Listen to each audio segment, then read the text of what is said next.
உங்கள் சார்பாக உங்களுடைய வாழ்த்துக்களோடு பேச வரக்கூடியவர்களை பாராட்டி வரவேற்கிறேன். எல்லா புகழுமாய் எங்கும் நிலைத்திருக்கும் இறைக்கு என் முதல் வணக்கம். நடுவர் உள்ளிட்ட சான்றோர் பெருமக்கள் அத்துணை பேருக்கும் அன்பு வணக்கம். நடுவர் அவர்களே பக்தி எதனால் பழுக்கின்றது அப்படின்னு சொல்லி கேட்டுக்கீங்க. இந்த காய்க்கிறது பழுக்கிறது இதெல்லாம் நாம பழங்கள்ல பார்த்தோம். இப்போ பழுத்தல் அப்படின்னு சொல்லும் போது ஒரு காய் கனியாக மாறும்போது காய் என்ற நிலையில இருக்கும். இந்த காய் எப்பவுமே கடினமா தான் இருக்கும். அது மட்டும் இல்ல புளிப்பாக இருக்கும். பெரும்பான்மையானவர்கள் காயை விரும்பவே மாட்டாங்க. ஆனால் அந்த காய் வெயிலையும் மழையிலையும் பக்குவப்பட்டு ஒரு கனியாக மாறுது. அந்த கனி என்பது ஒரு முதிர்ச்சி நிலை. அப்ப அந்த முதிர்ச்சி நிலைக்கு எது தேவை? பக்தி என்று சொல்லக்கூடிய அந்த கனி பழுக்கும் பொழுது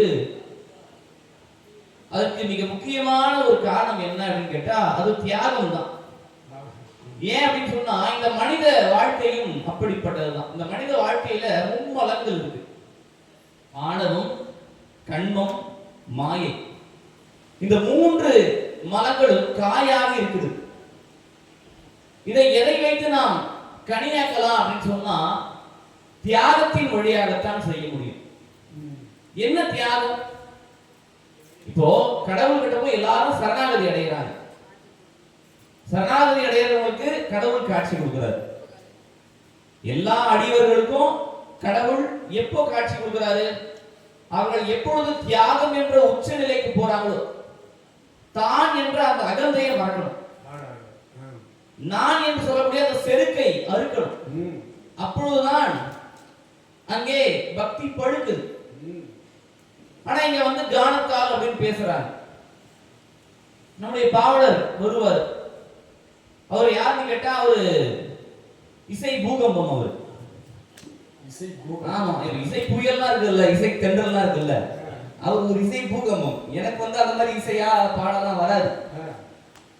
அப்புறம் நம்முடைய சங்கர் ஐயா, அவர் ஒரு அறிவு ஜீவி. ஆமா, ஏன்னா பெரும்பாலும் அறிவாளிகளா எங்க போவாங்க கடைசியா அவங்களுக்கே தெரியும். அறிவு சூறாவளி அப்படின்னு சொல்லலாம். இப்போ ஞானம், இந்த கானம் எல்லாருமே இருக்குமா? நான் கேட்கிறேன். இப்போ கண்ணப்ப நாயனார் எடுத்துக்கோங்க. 63 நாயன்மார்களிலேயே தியாகத்தினுடைய சிகரம் யாருன்னு கேட்டா அது கண்ணப்ப நாயனார் தான். ஏன் அவர் சொல்றார் ஞானம்னு? நம்ம சங்கரையா பேசுறாரு. கண்ணப்ப நாயனார் எந்த சாஸ்திரத்தை கற்று தேர்ந்தார்? என்னுடைய கேள்வி. இல்ல எந்த வேதங்களை அவர் கற்று தேர்ந்தார்? இப்ப ஞானம் பேசுறீங்களே, அந்த இடத்திலே ஞானம் பழுக்க. அதாவது கண்ணப்ப நாயனாருக்கு தெரிந்த சொல்லாட்சி வெட்டு குத்து, இதுதான், வேற எதுவுமே இதுதான் குடி. அப்படி இருக்கும்போது அப்புறம் சரி இன்னிசை வளம் அவர்கிட்ட இருந்ததா? இல்ல. அப்புறம் ஏன் இறைவன் அவருக்கு காட்சி கொடுத்தாரு அப்படின்னு கேட்டா அவர் மிகப்பெரிய ஒரு தியாகத்தை செய்தார். அது என்ன அப்படின்னு கேட்டா அதுதான் கண்ணை பெயர்த்து எடுக்கக்கூடிய தியாகம். இந்த மனித உறுப்புகளிலேயே மிக முக்கியமான உறுப்பு அப்படின்னா அது கண்கள் தான். கண்ணையே இறைவனுக்காக எடுத்து கொடுக்கிறாரு அப்படின்னு சொன்னா இதை விட ஒரு தியாகம் எப்படி சொல்ல முடியும்? இந்த தியாகத்தால் தான் அங்கே பக்தி படுத்திருக்குது. நீங்க ஞானம் பேசுறீங்க, கண்ணை மூடி தியானம் செய்தால் ஞானம் பிறக்கும். அதே நேரத்துல அந்த கானத்தால கேட்டு அந்த கண்கள் இருந்து நீர் சுரக்கும். அது கானம். ஆனால் ஒரு கண்ணையே பெயர்த்து கொடுக்கக்கூடிய அளவுக்கு ஒரு பக்தி பழுக்கிறது என்று சொன்னால் அது தியாகத்தால் மட்டும்தான் முடியும். ஆகவே பக்தி பழுப்பது தியாகத்தால் மட்டும்தான். அதே போல பக்தி இலக்கியத்துல குலசேகர ஆழ்வார் அவர் எடுத்துக்கோங்க. ஒரு நாட்டுக்கே மன்னர், மன்னாதி மன்னன். அவருக்கு இல்லாத சொத்து சுகமா? எந்தெந்த வசதிகள் அவருக்கு? அரசு சுகம் இருந்தது, அந்தப்புற இன்பம் இருந்தது, அடிமைகள் புடை சூட ஒரு மிகச்சிறந்த அரசாங்கத்தையே அவரால் நிகழ்த்த முடியும். நன்றி. அப்படி இருக்கும்பொழுது அவர் என்ன செஞ்சார் தெரியுங்களா? இது எதுவுமே வேண்டான்னு ஒதுக்கிடுறாரு. அரச சுகத்தை துறப்பது ஒரு மிகச்சிறந்த தியாகம். ஐயா, இன்னைக்கெல்லாம் ஆட்சி புரியறதுக்கு அவங்க அடிச்சுக்கிறாங்க.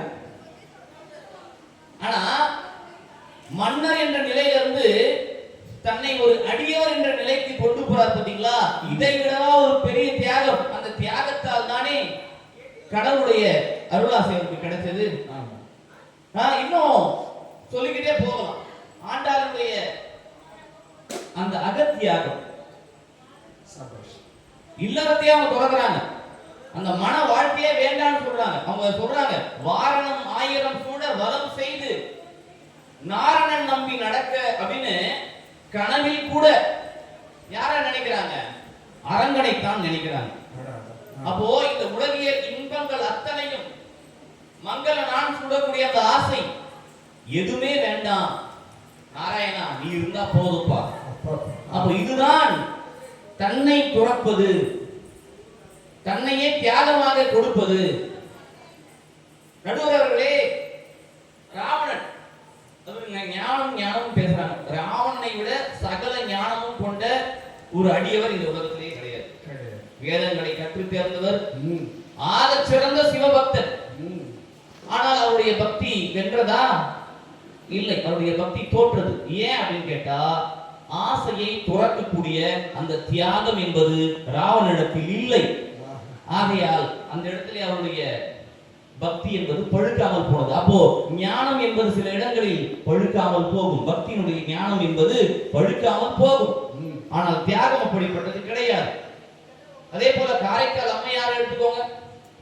தன்னுடைய இளமையே துறந்து ஒரு பேய் வடிவத்தை எடுத்துக்கிட்டு ஒரு மிகச்சிறந்த ஒரு தியாகத்தை செய்யறாங்கன்னு கேட்ட, அதனாலதான் கடவுளே இறங்கி வந்து அவங்களோட அம்மையே அப்படின்னா, கண்ணப்ப நாயனார நில்லு கண்ணப்பா அப்படின்னு அவரை அப்பான்னு சொன்னாரு. நம்முடைய காரைக்கால் அம்மையார அம்மா அப்படின்னு சொல்றாங்க. இதை விடவா ஒரு ஆக சிறந்த ஒரு தியாகமா இருக்க முடியும்? ஆக நடுவர்களை நீங்க ஞானம் பேசுறீங்களே, ஞானம் என்பது ஒரு விளக்க போல அந்த வெளிச்சத்தை கொடுக்கும், ஒரு பாதையை காட்டும். ஆனால் அந்த பாதையில் முட்கள் இருந்தாலும் கற்கள் இருந்தாலும் அதை மிதித்துக் கொண்டு தான் கொண்ட அந்த சரணாகதி என்று சொல்லக்கூடிய இறைவனை சரணாகதி அடையக்கூடிய அந்த நிலைக்கு போறான்னு பார்த்தீங்களா? அதுதான் தியாகம். அதே போல நீங்க கானம்னு சொல்றீங்க, பாடலாம். யார் இசை வளம் கொண்டவர்கள் யாரா இருந்தாலும் பாடலாம், யாரா இருந்தாலும் பாடலாம். நீங்க சொல்றீங்க திருப்புகழ் ஒரு இசைதானே அப்படின்னு வந்து பேசுவார் வேளாங்கண்ணியா. அருணையார் கொடுத்த எல்லா பாக்களும் இசையின் வடிவம் தானே அப்படின்னு சொல்லி பேசுவார். இவர் திருப்புகழை எல்லாம் இயற்றுவதற்கு முன்பாக அருணையாருடைய வாழ்க்கையுடைய முற்பகுதி தவறான நெறியாக இருந்தது.